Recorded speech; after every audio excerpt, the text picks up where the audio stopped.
Hi, good morning, happy Monday. This is Devoted Heart Lauren, the Monday Awareness Upgrade.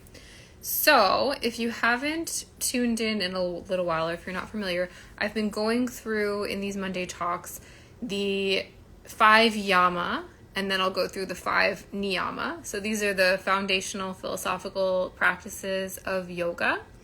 And so far, to review, we've done ahimsa, which is non-harming. We have looked at satya, which is truth.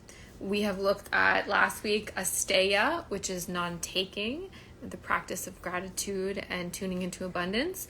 And this week, we are looking at the concept of brahmacharya. The way my hair looks is kind of bothering me right now. I need to fix these little curlies. Anyway, brahmacharya is translated as continence or energy containment. So, energy containment. So specifically, this principle refers in a traditional sense to our sexuality, to how we share our sexual energy. So a traditional practice of brahmacharya,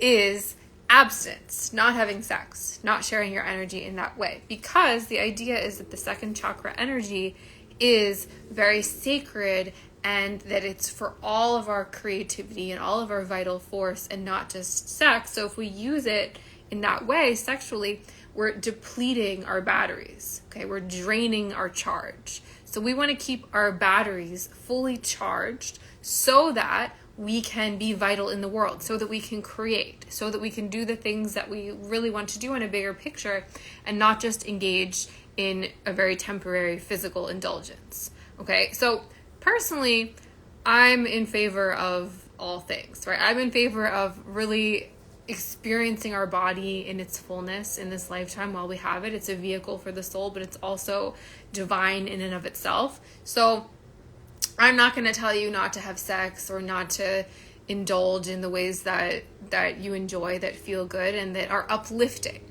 And so that's the key to what I'm going to share today, is that we want to indulge in the things that are uplifting, that are in the mode of creation, as opposed to in the mode of destruction. So we can do pretty much anything in the mode of creation or in the mode of destruction. This is a teaching that, I don't know, I'm sure other people have shared it in various ways, but it occurred to me in this way at a certain point in my life about 10 or so years ago. And it was a very profound and very useful revelation, okay? That I can do anything in the mode of creation or in the mode of destruction. So, for example, yoga, right? I can practice yoga asana, and in theory, yoga is a good thing, right? We can say yoga is good and say drugs, just blanket statement, drugs are bad, right? Yoga is good, drugs are bad. Okay, but then we can tune into how we're actually using either of these things, because both of these things are tools. Yoga is a tool. Drugs, quote unquote, are also a tool. And so both of them can actually be used for creation or for destruction. Yoga, and I'm talking about yoga asana specifically. Whatever, we can talk about other forms of yoga, other practices of yoga in a similar way, but yoga asana. So I can go to a yoga asana class, an exercise, a stretching, a movement class, basically, and I can be like, wow, I feel so great today. I want to celebrate my body. I want to move some energy. I want to connect to my soul. So this would be a creative, uplifting practice. I'm creating something for myself that will charge my battery, that will fill me up and then make me feel good and motivated to do other things, okay? Or I can go to a yoga asana class because I hate my body, because I want to, aggressively lose weight or change my body or whatever. I can do it in an actual harmful way. I can do it in a way where I'm just looking at other people and comparing them to myself, either because I'm too good or because I'm not good enough, right? It's kind of the same thing. It's both a manifestation of the ego through our thoughts. Okay, so I can practice yoga in a way that is good or creative, the force of creation, or destructive, the force of destruction. Okay, and then drugs, quote unquote, in general, we could say drugs are bad, right? But like, what are drugs? What are drugs? Drugs are a certain type of medicine, right? We can talk about drugs in terms of like drugs that have been stigmatized and illegal. We can also talk about drugs in terms of pharmaceuticals. Okay. And then also like we all have our own drugs, right? Like for me, food is my drug. I love food. If there's anything that I'm addicted to in life, that's probably it, right? Food is the thing. Coffee is a thing. Our society, sometimes it seems like completely runs on coffee, which I find to be alarming personally, because it's like, do we really all need this one thing every single day, or else like total dysfunction or non-function? I don't know. Right? So like caffeine is a drug in a certain sense. Sugar is a drug for sure.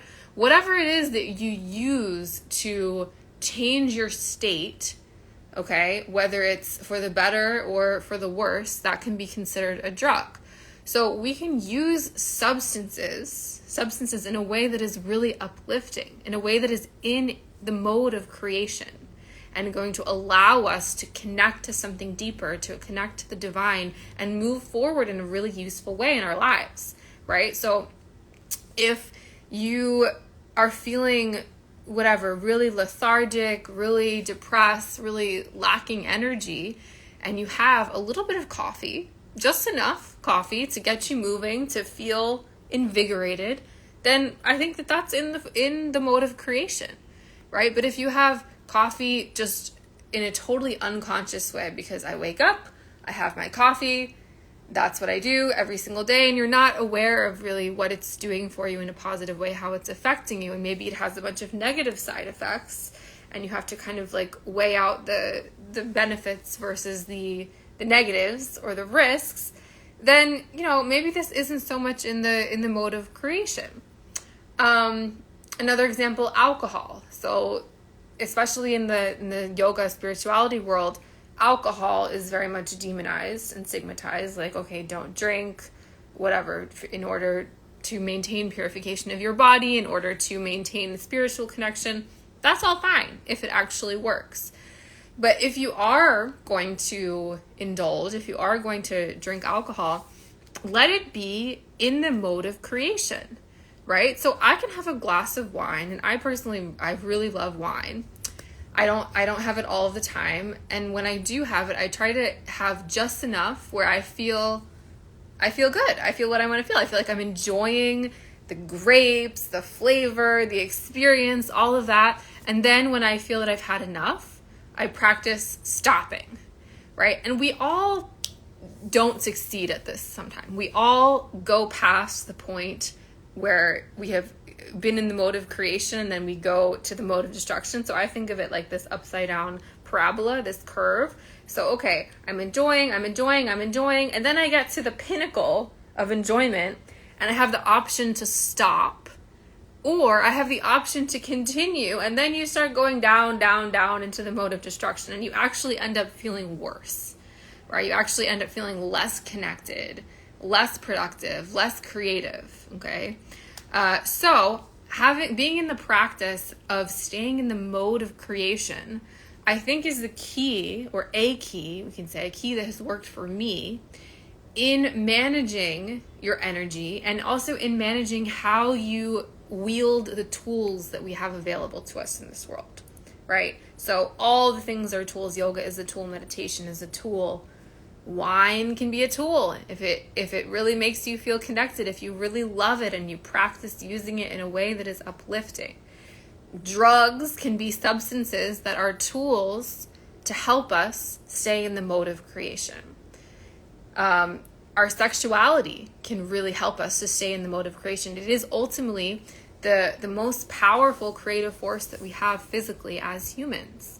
Okay, so from my perspective, it's not that I need to not engage in any sort of sexual activity. It's just, can the sexual activity that I engage in be really uplifting and serve my greater good and be about connection and be about, the mode of creation.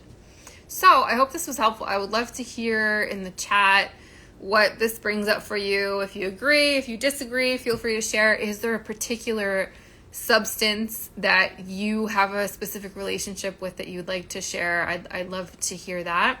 And again, brahmacharya is about maintaining your energy, So can you stay in the mode of creation in order to keep your battery charged? So you're staying on the first half of that upside down parabola, creating, connecting, and then when you get to the top of whatever it is, practice stopping. And this is a lifelong practice of discernment for us to know when to stop, when to say no, when to walk away. Okay? So let's breathe for a few minutes. So sitting up however you'd like. I'm joined by a kitty friend today for the meditation. So let's bring our hands to the low belly, which is the physical seat of the sacral chakra, which is the seat of our vital creative force, of our sexual energy, of our literal sexual organs, reproductive organs, the center of emotion, the element of water, our center of desire, very much related to the physical world, how we wield our energy in the physical world, and what are the tools available that support or that may detract from staying in that alignment and spaciousness.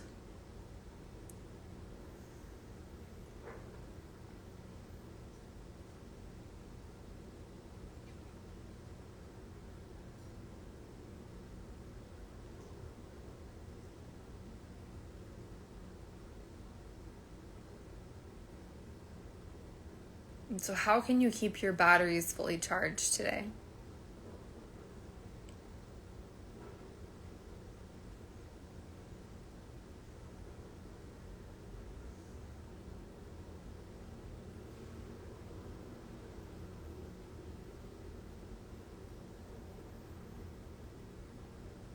If there's anything that you do indulge in on a regular basis or that you plan to indulge in today, are you willing to practice discernment in order to know when to stop? When are you creating, and then when are you going a little bit too far into the mode of destruction where it's no longer serving you?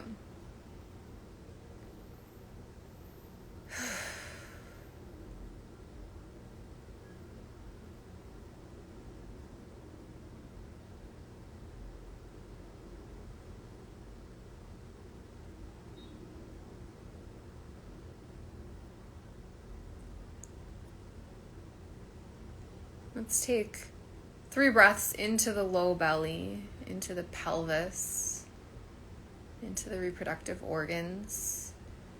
Exhale all the air. Inhale.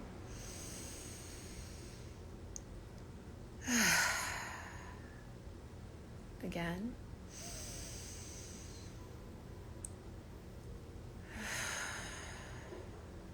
One more.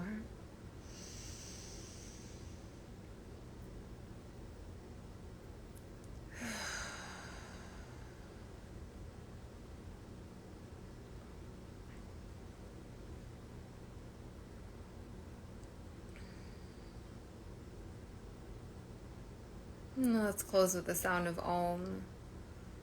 So letting your body recalibrate its vibration to the frequency of wellness, to the frequency of the earth and its nourishment, the frequency of the universe and its vast connectivity. Let's bring one hand up to the heart, leave one hand on the low belly, exhale. Inhale.